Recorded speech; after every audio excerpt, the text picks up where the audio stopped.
মেয়েরা নরম, সে যতই যুদ্ধ করুক ছেলেদের সমান, যতই tank, machine gun, plane, fighter চালাক, মেয়েদেরকে করাই হয়েছে নরম।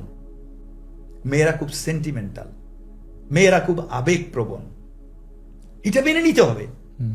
তো যারা সেন্টিমেন্টাল বেশি তারা নড়ে যাবে, তাদের মাথা গরম হবে। আগে সংসার করে কে? অফিস থেকে এসেও রান্না করে যায় কে? সে হচ্ছে তার এসে ওয়াইফই। কে যাবে? মা, হ্যাঁ। স্ত্রী। স্ত্রী। বাচ্চাদের দেখতেছে কে? মা, অফিসে যাক আর না যাক, মা, স্ত্রী। তোমাকে দেখতেছে কে? আমাকেও তো তোমার বউ। হুম। যেই যাই করুক না কেন, বেশি করতেছে কে? ঘরের গৃহিণী। ওই মেয়েটাকে আনছো কোত্থেকে? আরেকজনের ঘর থেকে ঢুকাইছো তো তোমার ঘরে। সে মেয়ে জীবনে তোমার পাশে আসছে? কোনোদিন আসছে? তুমি বাহাদুরি করো, তুমি যোদ্ধা সাজো তোমার পার্টনারের সাথে, তাহলে সংসার ঠিক হবে কি করে? তা আমি এই জন্য বলি, চিৎকার করবে মেয়ে, মেয়ে। আছাড় মারবে, মানে জিনিসপত্র ভাঙবে মেয়ে। মেয়ে Exactly.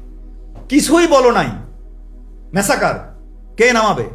মেয়ে। মেয়ে। এটা তোমাকে মেনে নিতে হবে। ছেলেদের চামড়া গন্ডারের মতো করতে হবে। তুমি দেখো না, চুপ করে দেখো তো সারাদিন ওই মেয়েটা কি করে, চুপ করে দাও, সহ্য করো, শাউট করবে না।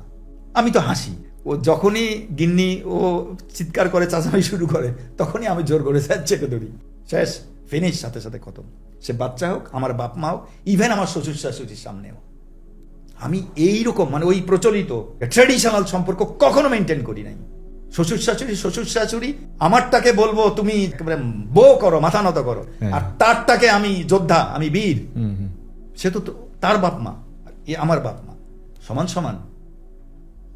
তার ছেলে হয়ে যাও, তুমি তার মেয়ে হয়ে যাও, এক্স্যাক্টলি। ঝামেলা শেষ।